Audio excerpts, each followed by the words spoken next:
राष्ट्रहित टाइम्स, राष्ट्रहितासाठी समर्पित news channel.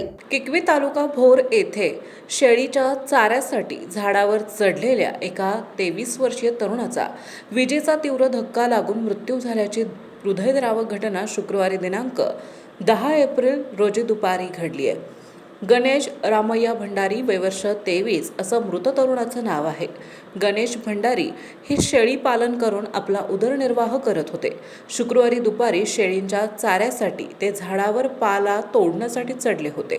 यावेळी झाडाची एक फांदी जवळूनच गेलेल्या महावितरणच्या उच्च दाबाच्या वीज वाहिनीला स्पर्श झाली।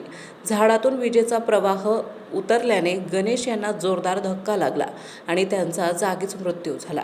या घटनेची माहिती मिळताच ग्रामस्थांनी घटनास्थळी धाव घेत महावितरणच्या अधिकाऱ्यांना कळवले। स्थानिक पोलिसांनी घटनेचा पंचनामा करून मृतदेह शवविच्छेदनासाठी भोर येथील उपजिल्हा रुग्णालयात पाठवला आहे।